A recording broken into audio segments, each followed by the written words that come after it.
Hey, welcome back to the Greg McAfee Show. Today I am joined with this part 2 series by an absolute powerhouse, Jimmie Pacifico. And if you recall, I had his dad, Lerry, on here a while back, and I mentioned I was going to have Jimmie. Lerry wanted me to have Jimmie, and it is just a neat story that we can learn a lot of things from in life and business. But from lifting record, breaking weight, to lifting up others through discipline and grit and the challenges that he went through, Jimmie's story is one of resilience, hard work, and never backing down from a challenge. Whether you're building a business or building strength, you'll want to hear what this guy has to say. Hey, this is Greg McAfee, and welcome to the Greg McAfee Show. Now let's get started.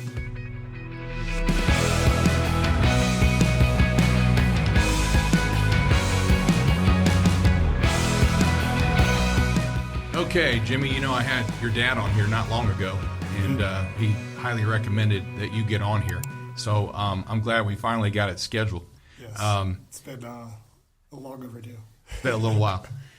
Schedules are tight nowadays, especially with kids. Sure. But so, you know, you were, we're going to go through your story basically, but you were, you grew up under Lerry Pacifico, Yes. a 9-time world champion powerlifter. What was that like in general, being the son of Lerry? Looking back at it now, it's truly a blessing. But, you know, having my dad, the status of, you know, celebrity athlete that he was back in the 70s, excuse me, it was, you know, it was hard to kind of dial in as a childhood athlete and balance that with just being a normal kid. My dad, you know, some people believed as I was growing up and he was, you know, training me to be the athlete that I later became. A lot of people maybe thought he was overtraining me or overworking me or too hard on me. I thought that too, you know, growing up, and man, I'd have these thoughts. Oh, I just want to do this. I want to be a normal kid.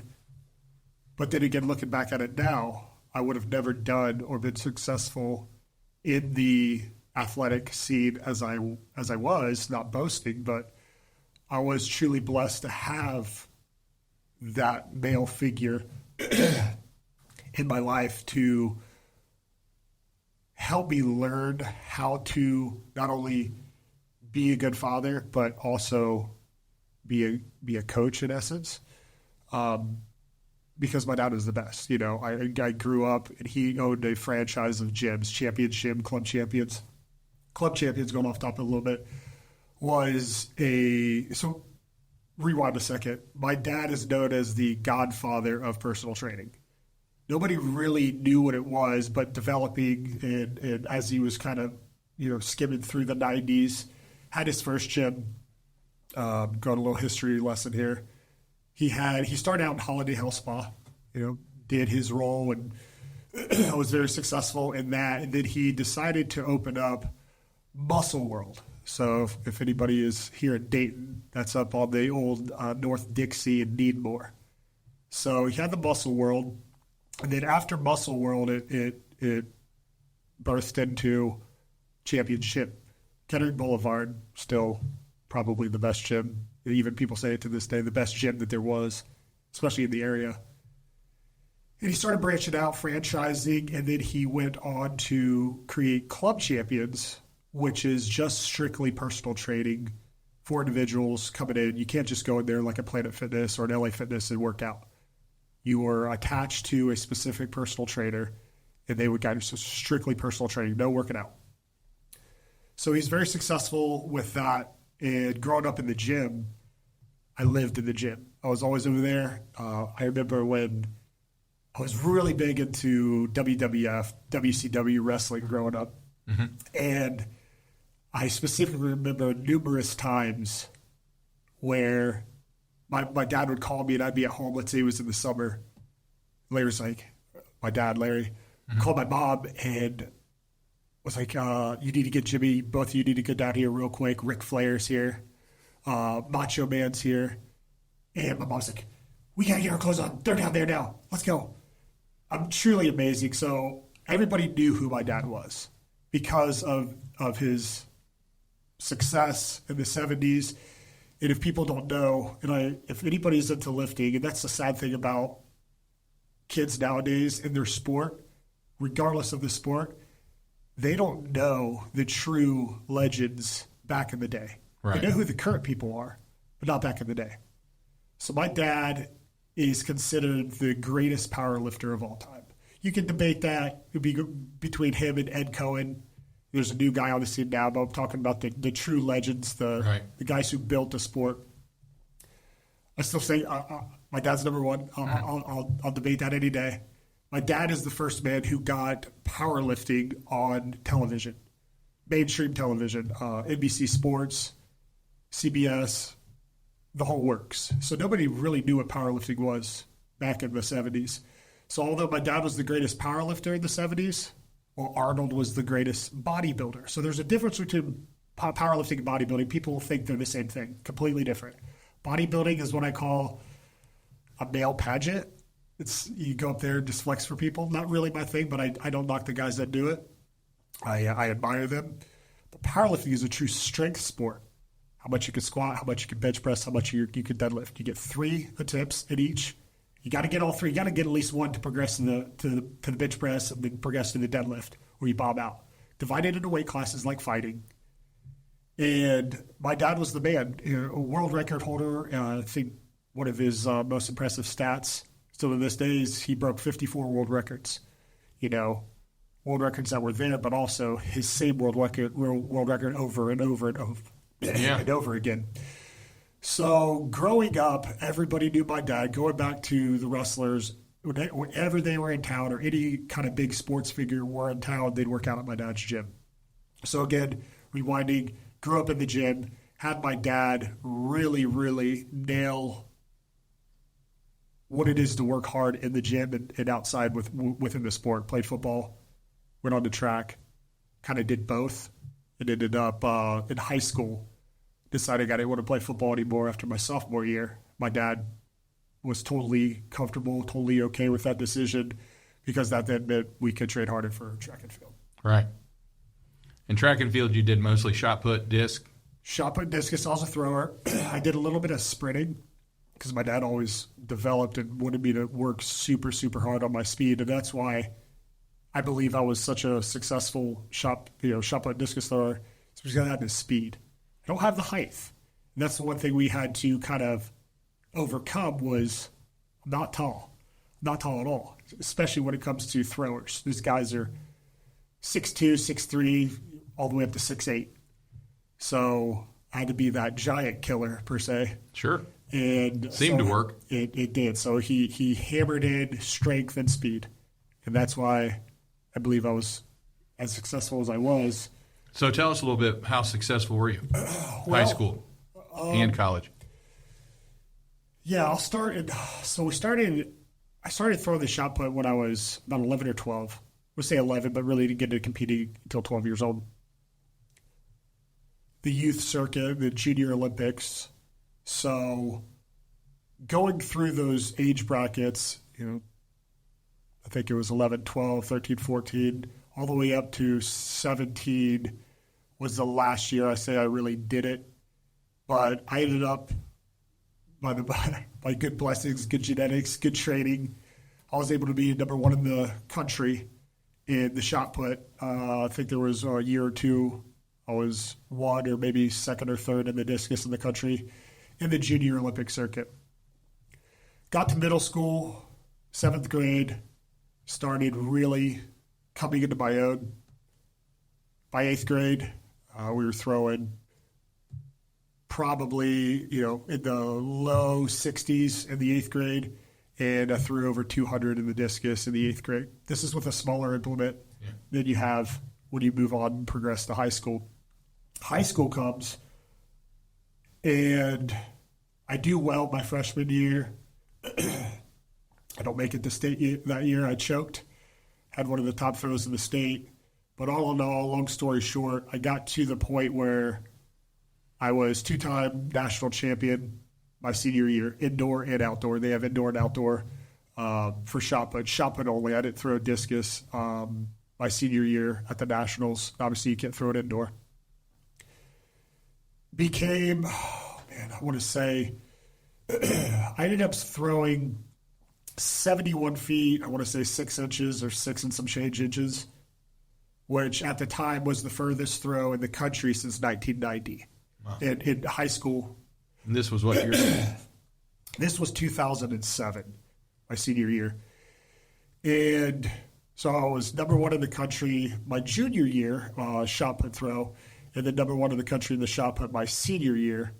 And again with that throw, and I still believe to this day, I think that throw at that time in 2007 was number 7 all time in history in the United States in high school.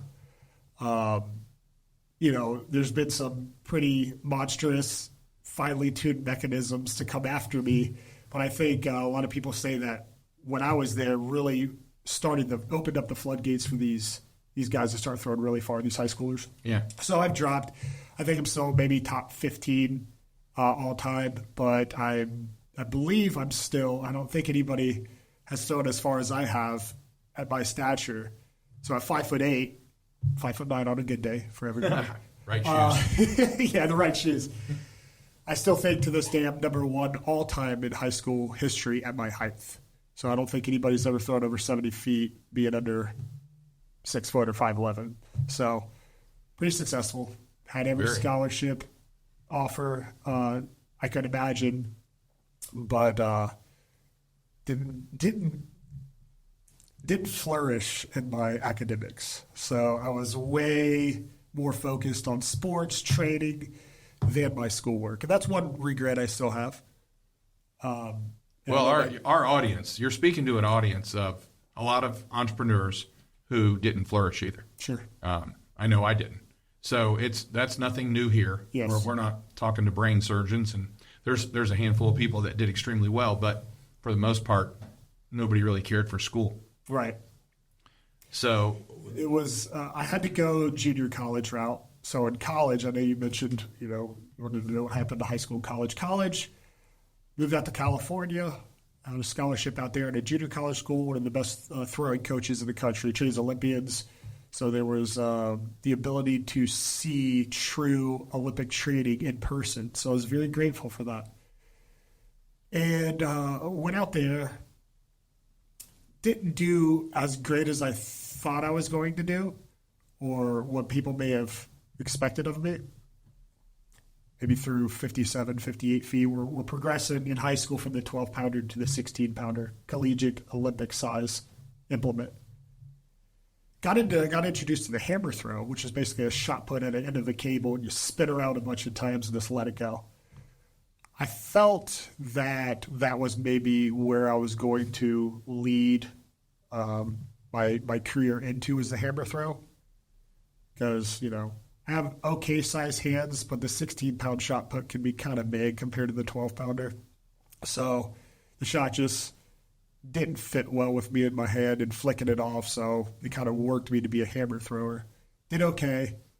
After my freshman year of college, I ended up transferring schools to Kansas, school out there that was actually the number 1 junior college team in the entire country, because you have to go 2 years in junior college before you progress to the NCAA, prove yourself academically and obviously on the field. So I got out there, had some distractions, got hurt, decided I'm done with track. I'm burnt out. I'm not training with my dad anymore. I'm training with different people, and it was hard to adapt to, because my dad lined up so many opportunities for me to work with the greatest coaches and athletes in the shot put in high school. Randy Barnes, who held the former world record before a gentleman recently broke it within the last year. Randy Barnes held the world record since 1991 up until just a year ago. Wow. My dad got in touch with him, My dad and him became really good friends. So he basically taught me at such a young age how to spin, but it was really his coach, Rusty Smith, who actually lives down in South Point, Ohio, near Huntington, West Virginia, got me with him. And obviously Randy lived out of state, and Rusty was only a couple hours away. So I was able to work with Rusty, again, who was Randy's coach, a lot more and more often. So I truly had just the perfect team around me. Go to college, it's a lot different. They don't train the way you did. I had to get into Olympic lifting, and although I did a little bit of Olympic lifting in high school, it just wasn't fitting well with me because my other lifts were going down. I was so used to bench pressing heavy, squatting heavy, and deadlifting here and there. I was never really a big deadlifter until I got into powerlifting. But decided track isn't for me anymore. Got burned out. Came back home and decided to, hey, let's try this powerlifting thing out. So my dad did. Got big shoes to fill. So let's see how I do. That's where it went. So how'd you, let's just talk a couple minutes about that. How'd you do in powerlifting? I did well. I trained with my dad and a group of guys for a little while starting out. And then if anybody's familiar with legendary Louis Simmons at Westside Barbell, strongest gym in the world up in Columbus, Ohio, my dad started taking me up there because he was realizing, hey, maybe Louis can eyeball you. He can see if you're out of position. He can give us some recommendations. And if nobody really understands what raw powerlifting is and equipment powerlifting. I was what you call an equipped powerlifter, which means I wear a squat suit, I wear a bench press shirt, the things that keep your arms out, hip up here, you look ridiculous. And my dad wasn't that kind of lifter because they didn't have any of that special equipment back in the 70s. It was just a belt and ace bandage knee wraps. Right. Nothing like they are now. So my dad didn't know anything about the equipment, and that's the route I was leaning toward. So he's like, we need to go up and see Louis. Drove to Columbus a couple times. Hey, this is how you need to be. This is the positions you need to be in. This is how you need to train. And learned a lot. Got to the point where, hey, Dad, Louis offered me this amount of money to move up to Columbus and train and be a part of Westside. So I did that for a few years. Learned a lot. Louis is no longer with us, but I'm very grateful for his knowledge and the way he was able to conduct himself as a coach. Really laid back, but kind of he surrounded me with a group of guys that were just truly incredible. Dave Hoff, Brandon Lilly, really true pioneers of today's era powerlifting. So learned a lot. Louis was known for kicking people out of Westside for reasons. I got kicked out of Westside. I won't go into detail. It's really kind of absurd. Got kicked out. Some had some distractions in my life at the time. I was living in Columbus. Decided maybe I shouldn't live up here anymore. He had me go to another gym called Doghouse Gym in Columbus. Just wasn't really feeling right. I'm gonna move back home. I'm gonna train with my dad. Mm-hmm. So had a group of guys, really good buddies, form a crew per se, and those were the guys that I trained with, and got to the point I got stronger, which is a lot of people kind of was like, oh, you leave Westside, you're not going to progress, you're done. There's no reason, but I was able to. I was truly blessed to be surrounded by the group of guys that I trained with that pushed me harder, that helped me out at the meets, in training. It's just, I'm truly grateful. And was able to get to the point, I lifted in the 220-pound class. Again, it's divided into weight classes like fighting. And got to the position of number one in the world. You didn't break any world records, but I think I got to second or third all time in history in the class. In what? Bench pressing, squatting? Correct. Yes. So in powerlifting, again, like I said earlier, 3 lifts in each squat, bench, and deadlift, 9 lifts total. If you want to take, you don't have to take all 9 lifts. You got to get at least 1 in each to progress to get a total. So the total is your best squat, best bench press, best deadlift added into a total. So your 3 lifts equal this. And that's pretty much how you would determine how you would win meets, who has the biggest total or body weight coefficient. You divide, there's a formula that they have that divide your total and your body weight, and it comes out to a number, and that's really it. So I was able to total 2550 at exactly 219 pounds. I'll throw off that extra pound. But I squatted 1,025, bench pressed 765, and deadlifted 777. So it was. Well, we're going to put some pictures up of you because you were like a beast. Massive. It was. I weighed about 20 pounds more than I did now. Interesting, and I'll kind of touch on this. There's 24-hour weigh-ins. And so I'd always compete and train around 235, 240. So you train at that body weight. You come to the meet, 24-hour weigh-ins. So what we would do, and I think it's banned in fighting now, in terms of UFC and Bellator, I don't know the exact rules, but we would weigh in, let's say if we competed Saturday, weigh in Friday morning, 8, 9 o'clock. I'd cut the weight. I'd have that whole week to just try to lose the weight. And there was some things that would help you do so, diet and so on. So I'd weigh in, let's say I weighed at 219 on Friday. By the time I step back up on the platform, I'm back at my training weight. So it's not kind of interesting. This is where the rules in fighting, they no longer allow you to do 8 o'clock, 9 o'clock, I'd weigh in at 219, 218, maybe 220 on the dot. By noon that day, I was back up to 235 because we would hook ourselves up to IVs in the hotel room. So we'd start getting IV bags to help get our weight back, and that's what is banned now because a lot of fighters used to do that to just get their weight back before they got in the ring. Sure. So did that. So I was able to get back, but you kind of regained that strength and energy come meet day. I'll rewind real quick. Back in 2011, before I went to Westside, 2011, I was at Westside at the time. We had a meet down in, I want to say, the Northern Kentucky Convention Center. It was maybe the Sharonville Convention Center on northern Cincinnati. I was taking a squat, and if there's a machine, I guess you'd call it rack machine, that we use in competition, use in training, in powerlifting, that basically saves your knees and your back. You don't have to walk out a squat.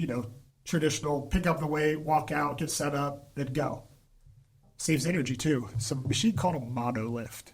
A monolift is you just position yourself underneath the squat, the rack, under the weight, in your squat stance.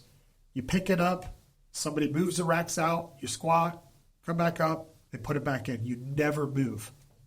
So 2011, we were at this meet, and I had my second attempt. I want to say it was 985 on the squat. And in this convention center, we weren't used to lifting in an area so tall. So what I mean by that is it can throw off your depth perception of how far you are underneath the bar. It's kind of weird. So I was too far back. And what happened was my feet were too far back, so when I picked up to start the actual lift, I kind of lost my balance. And instead of having the spotters grab it and pull me back in, I tried to muscle it back into position. Got my hips underneath me, and I felt a pop.